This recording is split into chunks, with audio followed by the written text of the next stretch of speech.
topics and opinions expressed in the following show are solely those of the hosts and their guests and not those of W4CY Radio, its employees, or affiliates. We make no recommendations or endorsements for radio show programs, services, or products mentioned on air or on our web. No liability, explicit or implied, shall be extended to W4CY Radio or its employees or affiliates. Any questions or comments should be directed to those show hosts. Thank you for choosing W4CY Radio.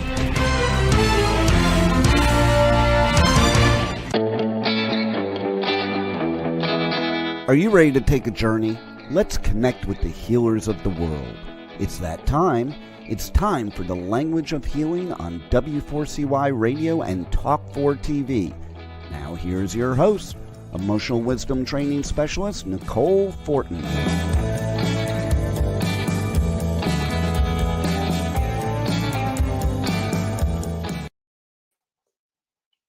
Hello, everybody. Thanks for tuning in to the Language of Healing. It's Friday, July 30th, and the heat of the summer is on. And it has been a normally hotter summer than usual here in my area, Calgary, Alberta. And so there's lots of heat-related things going on. And today we're talking...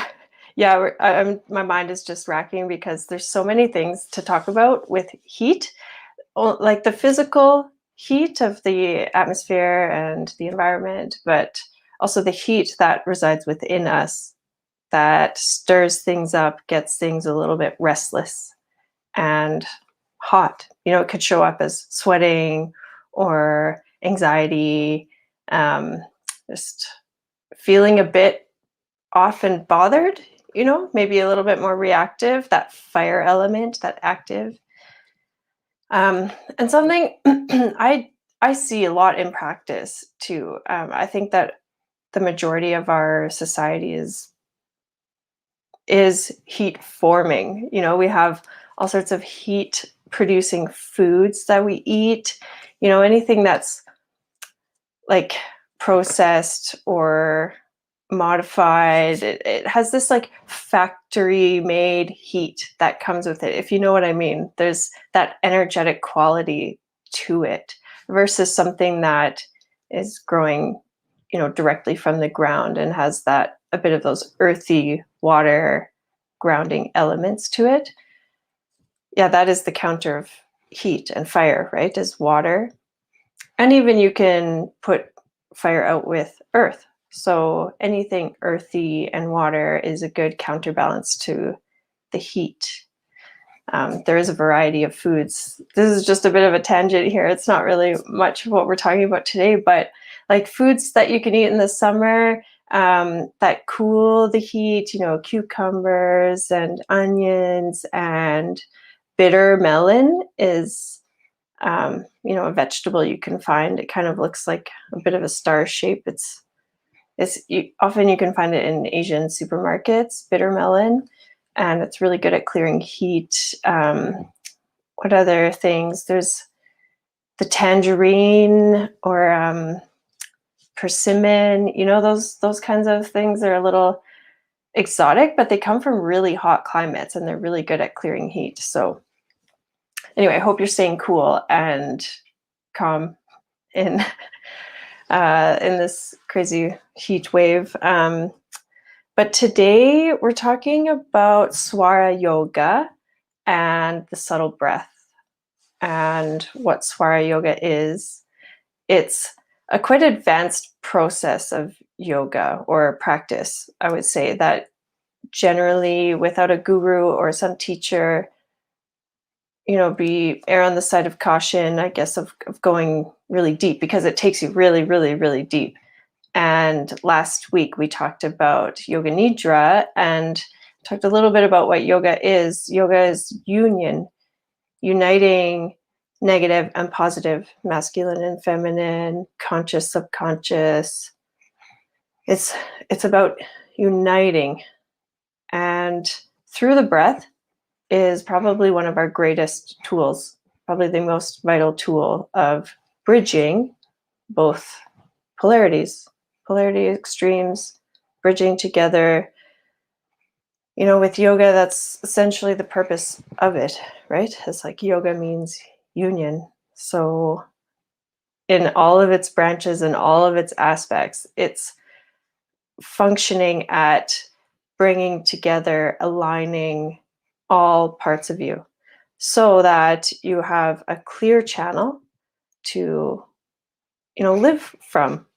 Because when we have obstruction of flow, that's when disease or illness shows up, or, those conflicts, or those cringy moments, like something's out of alignment, right? So I really wanted to talk about the importance of breath and thinking about breathing in a different way. It is a very unconscious activity. I mean, we breathe from the moment we're, alive. I think like we've breathed throughout this whole state of humanity. The world breathes, the cosmos breathe. There's a rhythm and a flow, and they have a cyclical and systematic order to them. And tapping into that or having awareness of it is really supportive in, living a good and purposeful life. If that's the end goal, right? It's like, and maybe it's not for you, right? Maybe you don't really want to expand and explore more of our potential. But I believe that, if you're listening to this, that you do. And that's why we're talking about this, to go a little bit deeper into the knowledge and the wisdom that yoga has to offer and what traditional Chinese medicine has to offer, and some ancient practices that have really they've developed from long history of observation and trial and error. And this is the empirical evidence, it's like thousands of years of using these techniques. And I think they're pretty cool and worthwhile discussing a bit more. So maybe you're familiar with, when we're speaking about yoga, yoga, you might think about the asana, the movement, the physical postures that are involved with yoga, right? It's like moving your body. And there's so much more to that. There's 8 limbs, 8 main branches of yoga. And asana or posture is just one branch. Another branch is pranayama, which is controlling the life force, prana, life force, chi. There's many, many words for this. It's about controlling that flow. So there's a lot more. Swara Yoga is very deep, and there's a bit of a glossary to it. Some words that we'll become familiar with, but these are just one aspect of looking at it. There are many renditions of it. So where to begin? I know I need to just stay focused on on what we're talking about, because there's a lot of information, and we're definitely not going to get to the maximum depths within this hour. But just grazing, what's important to know about this episode or this conversation is that your breath can be a vehicle, can be utilized, can be trained, controlled, manipulated to work in your favor. And knowing how to work with it will support you in getting more of what you want, really. Yeah, more clarity, more openness, more balance. So we're ultimately looking for a state of balance and neutrality. And not that means that we don't have things that are important to us or that we value. Like, we can be very passionate about that and,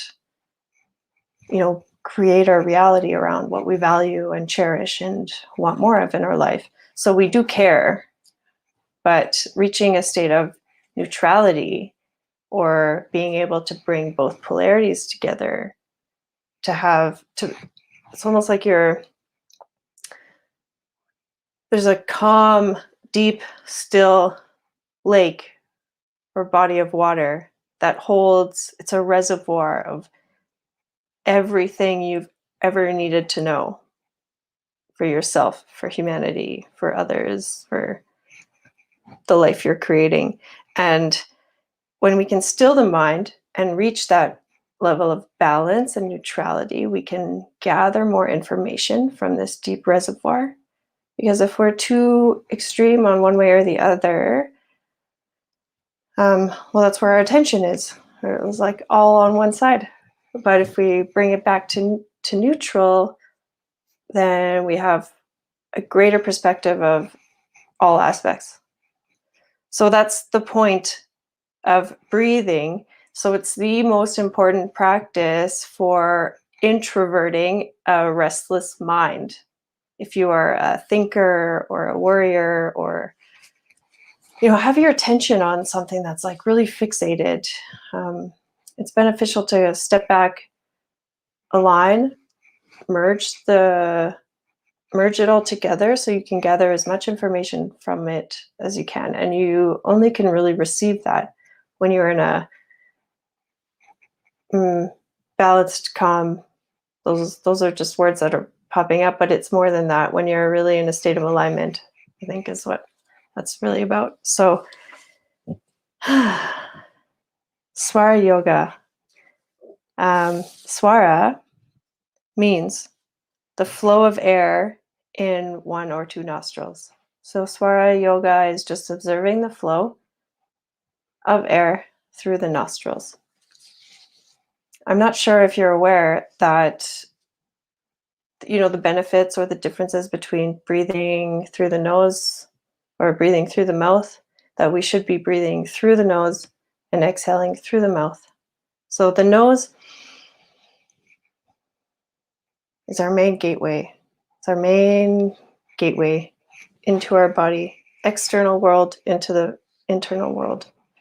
And the breath out is releasing. It's that circuit. And all sorts of problems. I've really seen it a lot more in practice, actually, from patients that have seen dentists recently, and they're referring a lot more out to these breathing specialists or sleep specialists, because they're finding that mouth breathers can develop more sleep apnea. And sleep apnea what I'm seeing in practice is that it's a lot more common than we might think. It doesn't have to necessarily mean that you're up snoring and not breathing all night. There's minor stages of sleep apnea, and one of the common things that is a precursor to it is breathing through the mouth. So just awareness of if you're doing that or when you're doing that. I found that wearing a mask more often, I'm like really more prone to breathing through my mouth. And so I'm taking note of that and trying to shift it when I have the awareness, right? Because awareness and acceptance creates the awakening to the future. So with the awareness of breathing through my mouth, I can accept that okay, maybe my nose is a bit more congested and I can't take a deep breath through my nose. So that creates the awakening of, okay, maybe there's something more to train here or more to work with. There's an obstruction of flow, which, like I said before, and I'll say many, many, many times, that obstruction of flow creates disharmony, disease, illness. It's pretty basic. As complex as traditional Chinese medicine and yoga and all even Western medicine, as complex as it is, the main basic principle is that with proper flow, things are good. And if things aren't flowing, if things aren't functioning, then there's a disharmony, there's something off. And that's what brings you in to see a doctor, practitioner, because it shows up as pain, right? Most often. So the swara is flow through one or two nostrils. It's just the flow of it. Swara, interestingly enough, also means tone or sound of one's voice. So there is a sound when you are breathing. And if you've studied yoga and maybe done some mantra or chanting, one that you might have come across is so hum. So hum.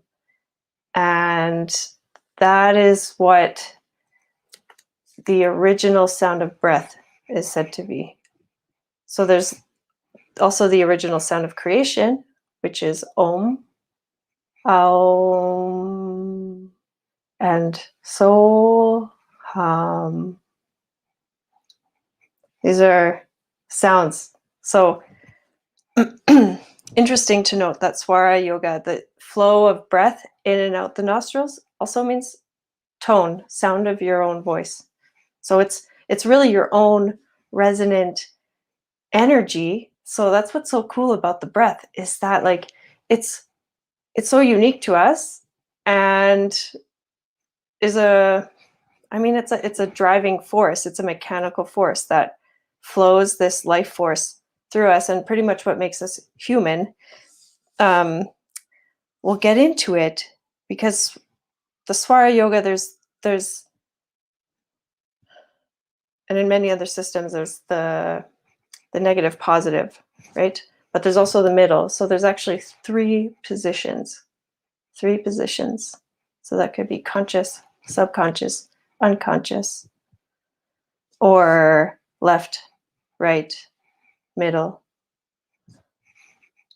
So it's the Trinity. We see this in a lot of different philosophies and cultures and beliefs around that. So in yoga, they say that mind plus life force plus the spirit or the soul equals the human being. So mind, life force, and spirit come together. The three aspects, they come together and they make us as human beings. So every life is pretty unique and has its own resonant field. And everybody has a story, a very interesting story that's worth sharing and telling and living. Because I think it's pretty miraculous to combine the two together and to reach a more elevated state of balance. Yeah, because maybe when I think about neutral, or, I have a lot of experience with the different polarities and states around it. But when I think about neutral, or what most people might think is like blah, boring, gray, beige, like, asexual, just, but it's actually an elevated state of alertness and awareness and perception of everything. So, and I think with being a yogi and wanting to study more yoga, and say you were to want to spend some time in an ashram or a monastery and just live a yogic lifestyle, you would probably go for reaching that level of this elevated state of awareness, of neutrality, of, not flinching to the mosquito hovering around you. You would just sit there and accept it, and it would land on you, and it might take your blood, and you would just allow it. This is my idea of like ultimate bliss, where nothing affects you, even that, right? Because this is where like the mind comes in, where I need to swat this, or this is annoying me. So there's a difference between the lifestyle of a yogi living in a monastery, whose sole purpose is to really reach this state of enlightenment and live in that for days, right? Like, I don't know how long Buddha stayed under that tree. I think it was 40 days. I think, if I'm remembering correctly. Yeah, but it's not really practical in the common day. There's the modern day yogi, right? The modern day yogi. I think that's what most of us are, right? We want those moments of bliss, and we want to be engaged in the activities of humanity and being with our families and our friends and engaging in our work and our career. So, these deeper practices are meant to really take you really deep, and sometimes they can take you really deep, and that's why it's really important to work with someone who is knowledgeable around this. Find your guru, and finding your guru can be as easy as just wanting to find a guru, like being open to finding that next guide, because there are people out there that will help you navigate and organize these, the information that you're seeing, or the newness that you're receiving, but you don't know what to do with, right? So just being open to finding a guide or someone that can help you sort some of that stuff out, being in that receptive state. And if you're listening to this and we don't know each other, or we do know each other, I'm here for you as well. You can reach me through the Language of Healing, TV, radio, and through my website, NicoleFortinHealing.ca. And because there's so much to this, it's really, you need the practice. You need like the real-time experience to really integrate it. And because I could just be talking about it and we could read all about it, it's a very interesting read. I could spend hours reading about the history, but until you practice it and engage with it in real time, it doesn't really serve much purpose. And I was just thinking, it's like one of the differences between Buddha and Buddhism. Because Buddhism, is theory. It's written. It's the knowledge. But Buddha taught to sit there under that tree without moving, even when the mosquito is on you. And through that, you reach liberation. Right? It's like suffering comes from the mind. Suffering is fabricated in a sense, and it's working through that. So even in conflicting or challenging times, there is more to, more information to gather from that conflict, right? Yes, Roxy, NicoleFortinHealing.ca. That is my website, and you can reach me through that. Thank you. NicoleFortinHealing.ca, Canadian.ca. Don't forget that. NicoleFortinHealing.com I think also works. But okay, focusing on the breath now. All right. I want to keep this basic, but so we've got the left nostril and the right nostril. And then when they rise up, you get a point between the center of your eyebrow. And this is the third. So it's a bit of a trinity here. You see like left and right nostril coming up to meet the bridge of the nose where the eyebrows land. So that's your third eye, or Ajna chakra is what you might often associate that with. So it's like two polarities coming up and merging together. And the science behind brain breathing. So I've got this great book. I picked this up in India. It's Swara Yoga, from the Bihar, I think it's Bihar School of Yoga, Bihar Yoga. Anyways, it's the tantric science of brain breathing. And so tantric, anything that has tantric in front of it just means that it's a super fast paced way to get there. It's the bullet train of practices. So that's why it's very important to practice this with a yogi or someone who is trained in yoga and breathing and Swara Yoga and understands pranayama and the flow and all the branches, all the aspects of yoga to help bring it into your life, make it integrative. So yeah, the science of brain breathing. So we've got the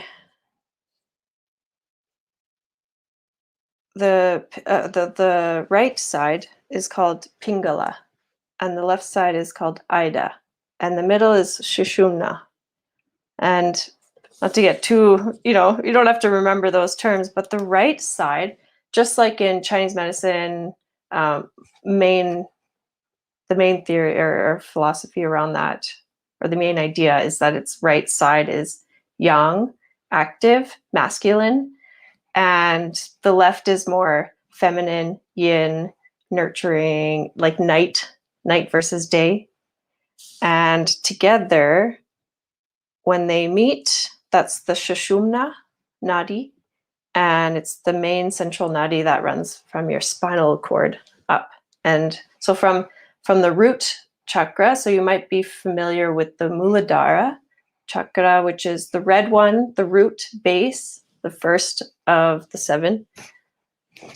So it runs from the base and it meets up to the middle, or midway between the eyebrows in the Anya,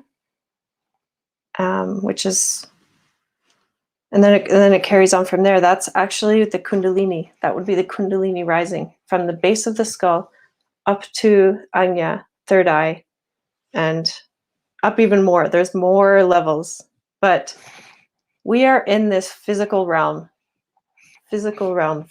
body. We have body. We also have mind. We also have heart. And what happens often when people go into yoga or start these tantric or fast-paced modalities to reach a state of union, it can become really like elevated, but out of body, right? You're trying to reach the other spiritual realms, but you haven't mastered the physical body yet. So I know it might be more fun to go into other realms of like other dimensions, but you need to be here, physical, grounded, and in reality. This will make life easier, right? Like more of your ideas come to fruition, materializing your ideas. So turning your ideas, which are a very fire, like light, airy ideas, right? They're like imagination, it's activity, but we need to turn it into something material and grounded in like physical, right? It's tangible. So yes, this is about bridging the two realms. So yeah, what else about that? So let's try practice with the breath. So if you're feeling restless, anxious, conflicted, confused, even just like happy, what's next, idle, anything, you can benefit from doing this breathing technique. And so we'll just get ready. I want you now, if you're in a comfortable position, to really anchor down into your sit bones and feel your feet on the floor, and elongate your spine with your breath.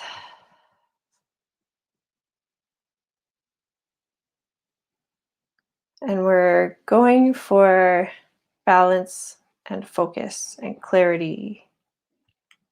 So anytime you need that, when life feels like it's spinning or that it's a little bit out of balance, you can easily reach balance again through your breath. And this is preparatory for meditation. And, meditation doesn't have to be something difficult or strenuous. It's not strenuous. Most people think about meditation as like sitting cross-legged on the floor, maybe listening to some app, some guided meditation, but you can get there with your breath. And this is what we're going to do today, just to show you that it can be easy and very profound and really beneficial in clearing your head, centering your body, creating alignment, regulating sleep, regulating digestion, and it's really balancing your brain, left and right hemispheres. We want it all to work well together and benefit from that wise guru stance, that elevated sense of perception and awareness for all of our situations. So we're responding wisely versus reacting emotionally to life. And we're making resourceful choices for ourselves that benefit us and others. So, okay. So I want you to pay attention to your nostrils.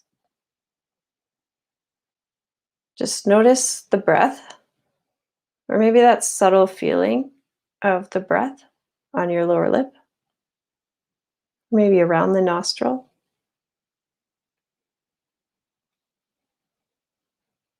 And the breath, the flow, the swara, does function in a systematic order.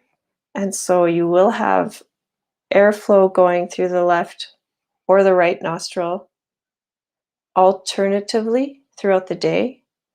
And these are, just different aspects, but the goal is to balance the two, or have some moments where they're both balanced, because this is very, from yoga, it would be a very auspicious time to do meditation or seek that guidance.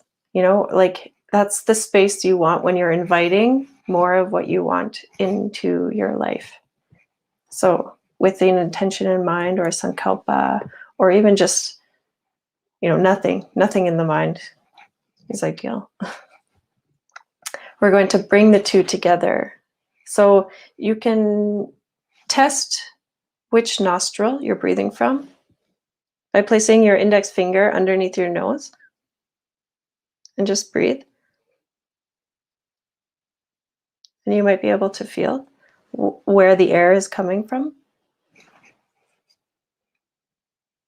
And there is a mudra that we can do with our hands. So mudra is just a hand posture, the position. And so take your right hand and placing your middle finger in between your eyebrows. So middle finger, right hand in between eyebrows.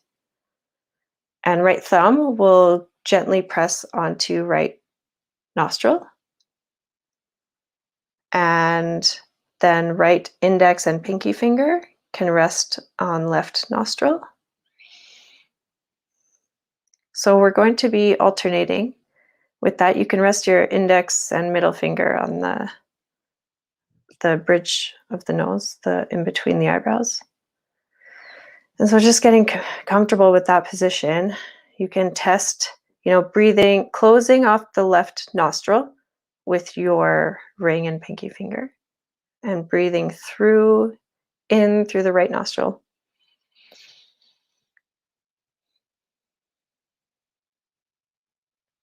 And now switch. So remove the pressure from the left nostril, placing your right thumb on the right nostril, and breathe in and out.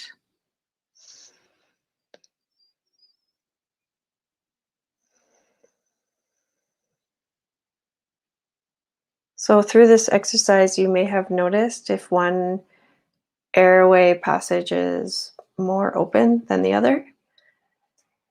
And so that's a real basic, right? So we've got the three positions held in that breathing mudra. So this is pranayam. If anyone has done any pranayam, this is it, a practice that builds that vital force, that vital chi. utilizing our breath to balance our body. So we'll go to that position again. So right hand, index and middle finger on the in between your eyebrows. Right thumb over right nostril, and right ring finger, pinky finger over left nostril. So we're going to do alternate breathing, alternate nostril breathing. So you're going to start out with closing the right nostril, breathing in through the left, closing the left and breathing out through the right, and then breathing in through the right, closing the right, breathing out through the left. So let's do that for a little bit here and have you experience that flow and how easy it really can be, because we'll probably do it for like a minute or two and you'll feel so relaxed. Like, wow, this is awesome. Okay, so right hand, right index and middle finger, closing the right nostril with the right thumb, breathing in through the left, closing left nostril, breathing out through the right, breathing in through the right, close right nostril, breathe out through the left, breathing in through the left, closing left nostril, out through the right,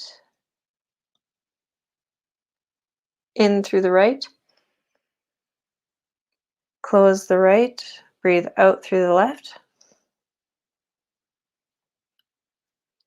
in through the left,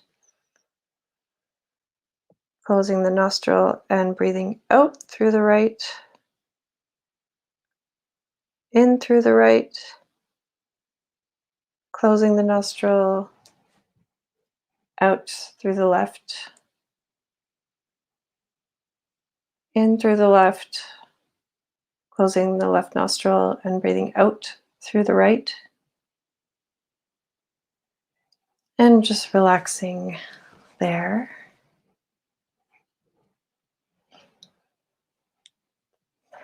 Good to have some tissues close by if you're going to be doing this kind of breathing, because it will move mucus and phlegm and really work on opening up those passages.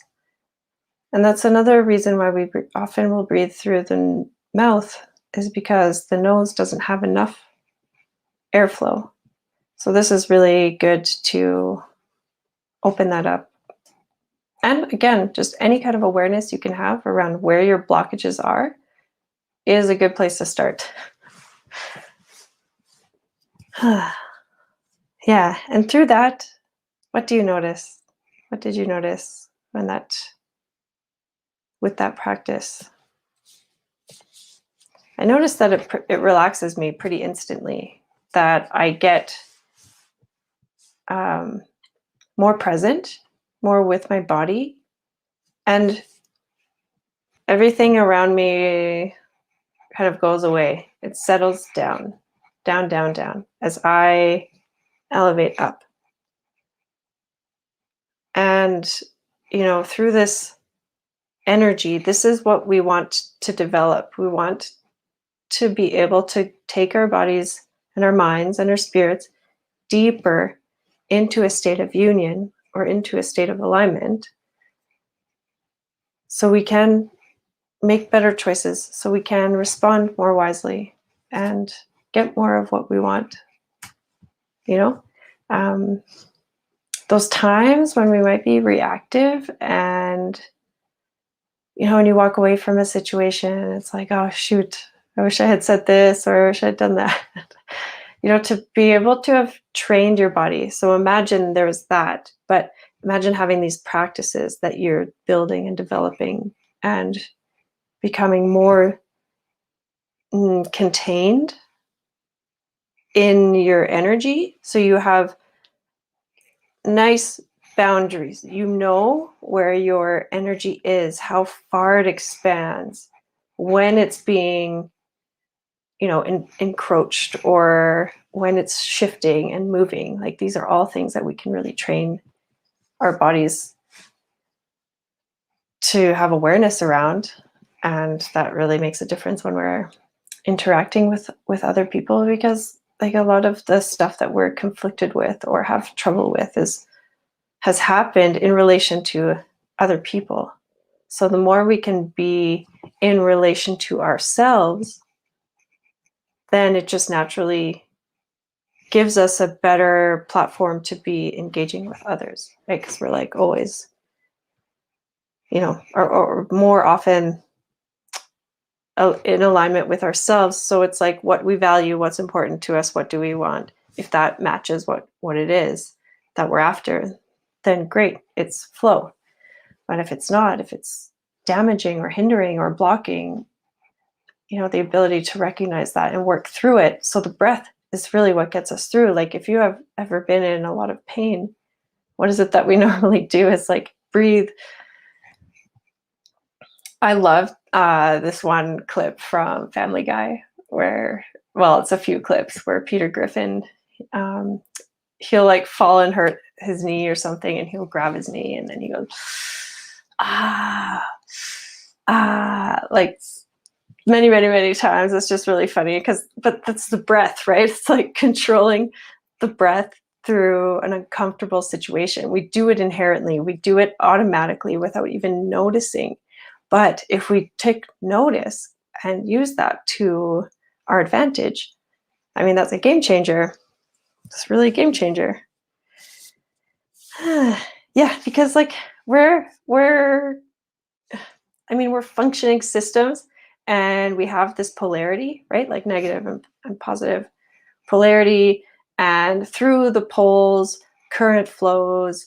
And so, I mean, really, we're just this like being that can be so much more powerful. There's so much more potential if we just tap into like those little life hacks or those little secrets that really propel us in the direction that we want to go, which I get excited about because, if we are here just one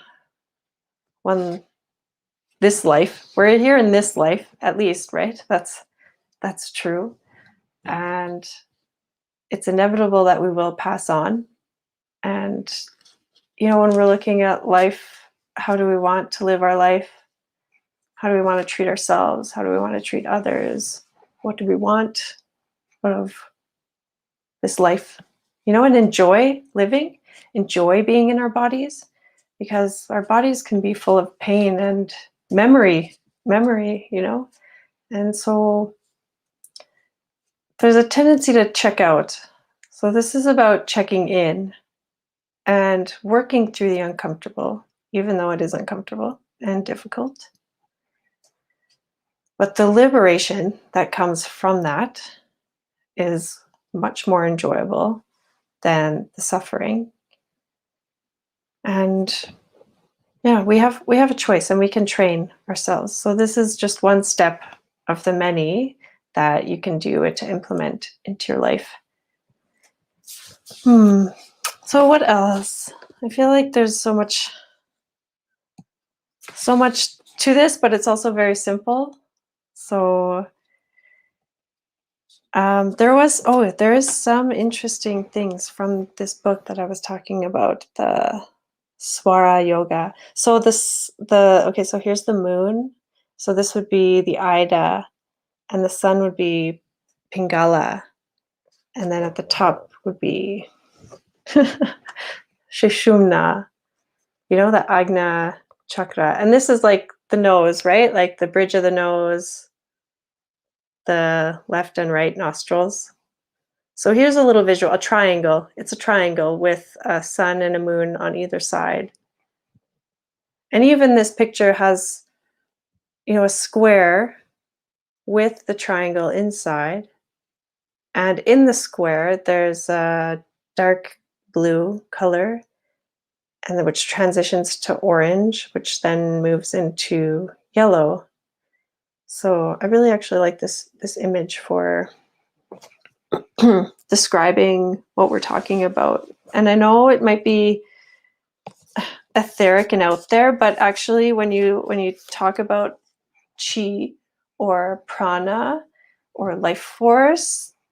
It's material and immaterial. It's both. It's like physical and mental, masculine and feminine. So one takeaway from today would be that there are polarities and you can bring them more into alignment to greater benefit your life. There was something I made note of. Well, I mean, they go down like this. This is really deep because you can wake up. Oh yeah, this is one thing I remembered from learning this back in the day was when upon waking, you notice where your breath is flowing. Is it left or right nostril? And you would wake up out of bed and put that foot down first. So if you're breathing out of your left nostril, you put your left foot down first and you start your day like that. Or the right nostril breathing, you step with your right foot out first. And then they made reference to like something about, maybe this is why it explains the significance of getting out of bed on the wrong side. So like even that, getting up on the wrong side of the bed, just food for thought, paying attention to your breath, having awareness of your breath and knowing that you can control it. So awareness with acceptance creates the awakening. That is a foundational principle of emotional wisdom training, which also bridges and aligns all three aspects: conscious, subconscious, unconscious. So there's many modalities that are speaking about the same thing. And so, take what works for you in your life. If establishing a little breathing routine for yourself, or just some time aside to pay attention to your breath, because that can be your meditation. Watching your breath is meditation.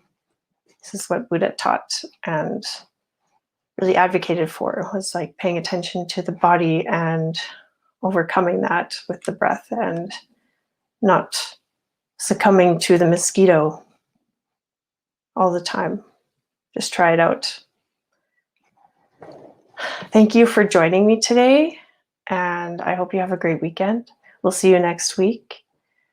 And we'll leave you with the question of what will you take with you from this conversation that will support you for the rest of your life.